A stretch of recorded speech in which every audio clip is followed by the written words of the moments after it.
सतीश शिंदे त्याने रिक्षा चालवतात. माझे मिस्टर ही मुलगी आहे एक लहान. त्यांनी रात्री इथनं जात होते, इथं काय सेफ्टी अलर्ट काहीच केलं नाही. त्यांच्या लापरवाहीमुळे माझे मिस्टर इथनं गेल्यात. त्याने सापडले मला काहीच माहिती नाही. मला त्यांच्यामुळे माझे मिस्टर गेलेत. मला त्याने कसल्याही परिस्थितीत पाहिजे. मला माझे मिस्टर कसल्याही हालतीत मला आणून द्या.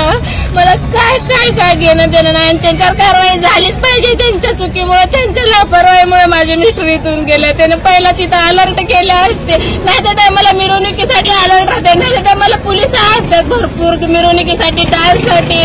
इथे एखाद्याचा जीव गेलाय त्याने सापडेनात. काय करायचं कुणाच्या तोंडाकडे बघायचं. माझे घर करते मेंटेनन्स आहेत. माझं लहान बाळ आहे. मला काय घेणं देणं नाही. माझे मिस्टर मला कसल्या पण हालतीत पाहिजे म्हणलं पाहिजे. हा नेहमीचा रोड होता का तुमचा? हा नेहमीचा रोड होता. त्याने इथूनच येत जात होते. आम्ही इथूनच येत जाणं करतो. आणि तुम्ही काय करता? काय नाही सर, घरीच असते. मिस्टरवरच आमचं सगळं चालतंय. त्यांनीच रोजगार करूनच खाता. आम्ही रोज रिक्षा चालवले तरच आमचं पोट भरतं. एक दिवस जर नाही रिक्षा चालवले तर आमचं जीवनच नाही. लेकराची पण आपदा होते. आता खासदार प्रणिती शिंदे आले होते, तुम्हाला त्यांनी शब्द काय दिलाय?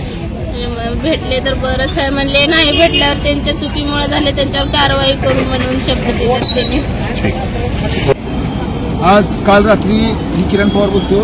काल रात्री ओढ्यामध्ये ज्या बारका ब्रिज आहे पुणे नाक्याचा, त्या तिथून एक रिक्षावाला रिक्षा वड्यामध्ये अडकली होती. एक आमचे मित्र आहेत, त्यांनी मला फोन करून सांगितलं की भैया असं असं.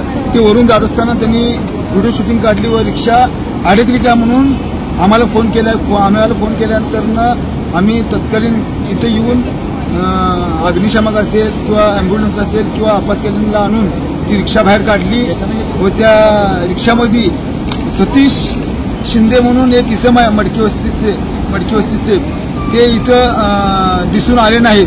आणि प्रवाह पण भरपूर असल्याकारणाने रिक्षा पूर्ण पुढचं चाक ते आतमध्ये गेलं होतं आणि पाठीमागचं चाकापर्यंतच्या वर रिक्षाला पाणी लागलं होतं.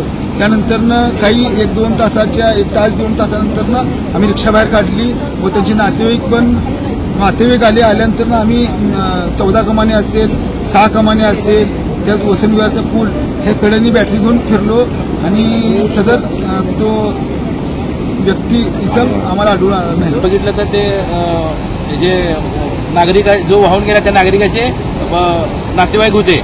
व आम्ही त्यांची चर्चा केली तर रात्री 11:30च्या दरम्यान तो त्या रस्त्यानं इकडे येऊन इथं त्याला माहीत नसल्या कारणानं, कारण इथं नॅशनल हायवेचं काम चालू आहे सर्व्हिस रस्त्याचं, त्या माहीत नसल्या कारणानं तिथं त्याची रिक्षा अडकून तो वाहून गेल्याची शक्यता आहे. आम्ही वारंवार जवळजवळ आम्ही 25-30 वर्ष झाले या एरियात राहतो. आम्ही वारंवार प्रशासनाला सांगतोय, आम्ही निवेदन दिले आहेत, आम्ही आंदोलन केले आहेत ह्या दगडी पुलाबद्दल. साईडनं कठडे बांधून घ्या किंवा काय तर करून घ्या. आता ही पूर्णपणे ही नॅशनल हायवे प्रशासनाची जबाबदारी आहे. कारण त्यांनी आता ही काम करत असताना कुठलीही बॅरिकेटर नाही किंवा कुठलीही त्याला रस्ता बंद केलेला नाही. हा असा रस्ता ओपन ठेवल्या कारणावरच एका निष्पाप पोराचा जीव गेलेला आहे. कारण त्याच्या मागे त्याची बायको व 3 मुलं आहेत. याला जबाबदार पूर्णपणे नॅशनल हायवे व संबंधित मक्तेदार आहे.